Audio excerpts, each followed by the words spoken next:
ہمارے چینل درس حدیث پروڈکشن کو سبسکرائب کریں اور ہماری ویڈیوز کو لائک، شیئر اور کمنٹ ضرور دیں۔ بسم اللہ الرحمن الرحیم۔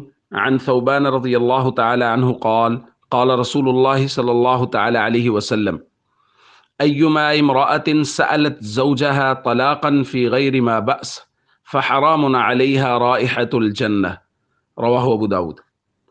نبی کریم صلی اللہ علیہ وسلم نے ارشاد فرمایا، جو عورت اپنے شوہر سے طلاق کا مطالبہ کرتی ہے اور بغیر کسی وجہ کے، یعنی کوئی ایسی وجہ نہیں ہے کہ اس کو طلاق لینے کی ضرورت پڑے، لیکن وہ مطالبہ کرتی ہے، تو حضور علیہ الصلوۃ والسلام نے فرمایا اس عورت پر جنت کی خوشبو بھی حرام ہے۔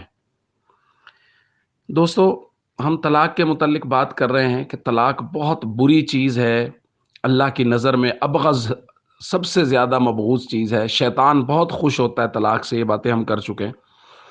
مردوں میں ہمارے یہاں یہ بہت بڑا مسئلہ ہے کہ وہ طلاق دینے میں بہت جلدی کر رہے ہیں۔ اس کے ساتھ ساتھ ہمارے یہاں اب یہ بھی مسئلہ ہے، جب سے عدالتوں نے ریلیف دینا شروع کیا ہے خواتین کو، اس وقت سے عورتیں بھی اب بغیر سوچے سمجھے، گھر کے کسی ایک فرد نے کہہ دیا وہ تمہارے ساتھ اچھا سلوک نہیں کرتا، بسا اوقات کچھ عورتیں ہوتی ہیں ان کا کام ہی یہ ہوتا ہے کہ وہ ورغلاتی ہیں یا بلا وجہ عورتوں کو کہتی نہیں جی تمہارے وہ فلانی اتنی خوش ہے اور تمہارا شوہر تمہیں اچھا نہیں رکھتا۔ وہ چھوٹی موٹی باتیں کر کے عورت کا ذہن خراب کر دیتی ہیں اور وہ چلی جاتی ہیں عدالت میں اور جا کے طلاق لے لیتے ہیں۔ دیکھیں، مرد اور عورت دونوں کو یہ بات بہت خوب اچھی طرح سے سمجھ لینی چاہیے کہ طلاق ایک مبغوض اور بری چیز ہے اللہ کی نظر میں، اس لیے یہ بالکل آخری آپشن ہے۔ اس سے پہلے مصالحتی آپشن ہے، آپ صلح کے لیے کوئی بات چلا سکتے ہیں، آپ ان کی اصلاح کی کوشش کر سکتے ہیں، اگر کوئی کمی کوتاہی ہے تو پنچایتی طریقے سے اس کو حل کیا جا سکتا ہے۔ اس لیے نہ مرد طلاق دینے میں جلدی کرے اور نہ ہی عورتیں طلاق لینے میں جلدی کریں کہ عدالت ریلیف دے رہی ہے لہذا جلد دھڑا دھڑ طلاقیں لی جا رہی ہیں۔